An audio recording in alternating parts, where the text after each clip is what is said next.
네, 돈 버는 절세TV. 이번 시간에는 증여세에 관한 얘기를 해볼까 하는데요. 네, 국세청은 파리 부동산 대책 이후 총 6번에 걸친 세무조사를 진행하였고요. 이를 통해서 1,600명 정도가 적발이 돼서 추징된 탈루세액만 2,550억 원에 달합니다. 이제 증여세를 피하기는 더욱 어려워졌습니다. 법의 테두리 안에서 최대한 적게 내는 것이 방법이겠죠.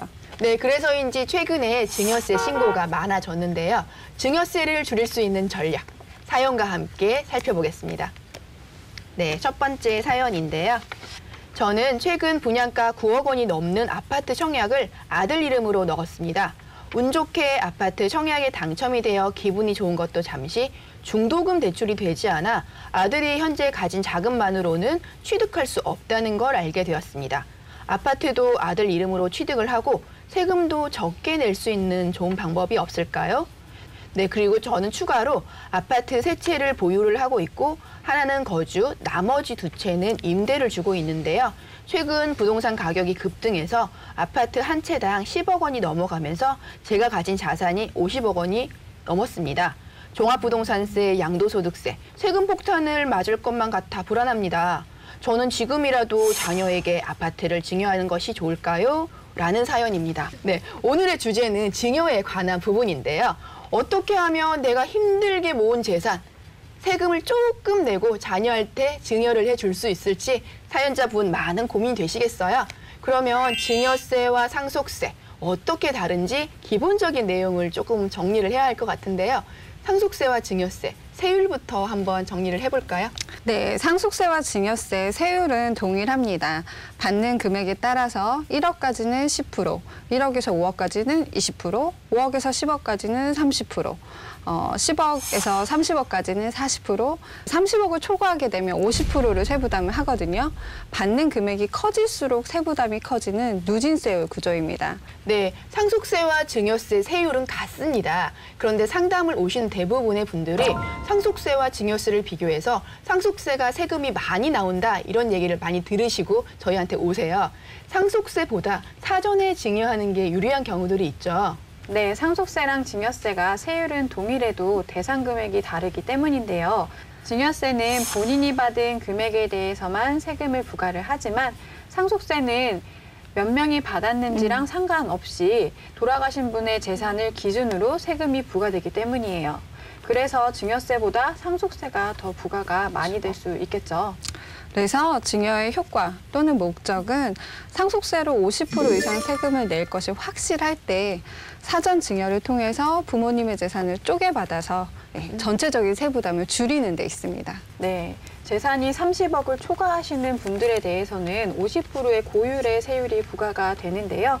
이런 경우에는 사전 증여를 통해 10%, 20% 세율 구간을 이용한다면 절세를 할 수 있습니다. 네, 사전 증여는 궁극적으로 상속세를 절감할 수 있는 방안으로 활용이 될 수 있습니다. 그래서 요즘 자산가들이 사전 증여를 많이 검토를 하고 계시는데요. 돌아가시기 전 10년 이내에 재산을 증여를 한다면 상속세 신고를 할 때 다 합산이 되게 됩니다. 그렇기 때문에 그 전에 미리 증여하시는 게 좋을 것 같습니다.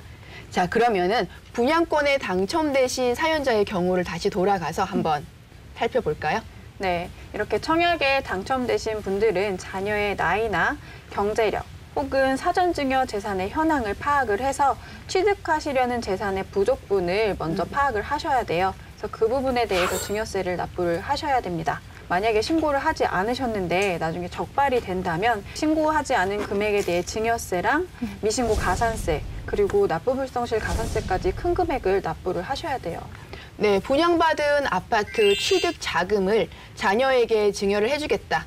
이렇게 결정을 하셨으면 우선 자녀가 자금이 얼마나 있는지 이 부분을 먼저 검토를 하셔야 될 것 같아요. 과거에 증여를 해준 부분이 없으면은 실제 소명이 가능한 자금을 함께 고려를 하시고 이제 이 부분에 대해서 증여를 해준 거 말고 추가로 어떤 식으로 재산에 대해서 소명을 할 수 있을지 방법을 찾아야 될 것 같은데요. 원칙적으로 세법은 부모 자식 간에 돈을 빌려주는 것을 인정하지 않습니다. 그렇지만 실제로 돈을 빌려주고 원금과 이자를 주고받은 내역들이 확인이 되면 인정을 해주는 경우도 있어요.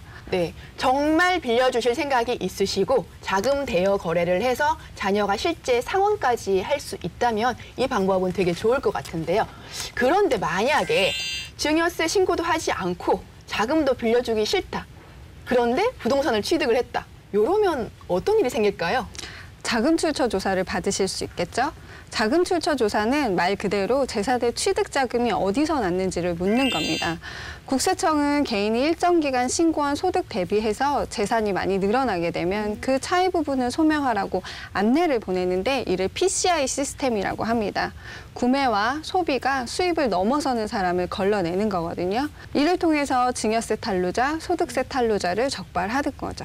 네, 맞습니다. 국세청에서는 본인이 신고한 소득과 실제 보유하고 있는 재산을 비교해서 자산이 더 많다면 이 부분을 좀 의심을 하고 있는 상황인데요. 그러면은 실제 이 재산이 어디서 났는지 자금에 대해서 조사를 하게 합니다.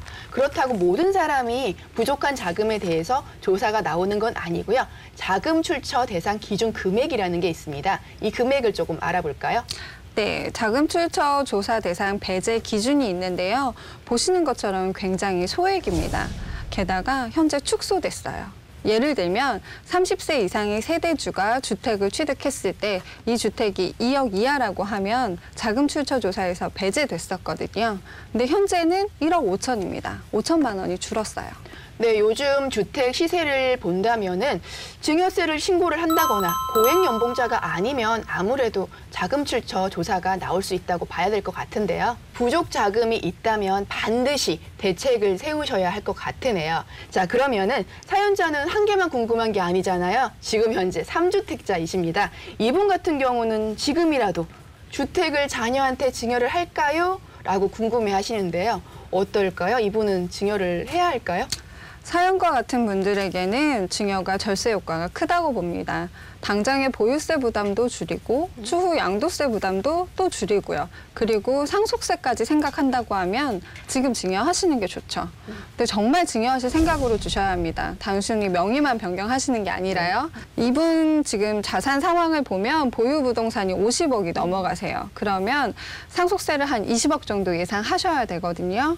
근데 앞으로 부동산 가치가 올라간다 그러면 상속세는 더 눈덩이처럼 불어나겠죠. 그런데 10억까지는 적용되는 세율이 최고 30%니까 이 이하로 증여하시는 거는 의미가 있다고 생각합니다. 네, 또 증여를 통해서 재산이 증여가 되면 그 이후에 부동산의 가치가 상승되면 그 부분은 온전히 자녀 부분이 되는 거잖아요. 사전 증여를 하시는 것도 고려를 하셔야겠죠. 네, 당장 팔자니 세금 부담으로 투자 수익률을 제대로 갖고 올 수도 없고 그렇다고 계속 보유를 하고 있자니 고민이신 분들 많으실 텐데요. 그럴 경우에는 아예 자녀에게 미리 이전을 하신다면은 상속세 절감 효과도 함께 보실 수 있을 것 같습니다.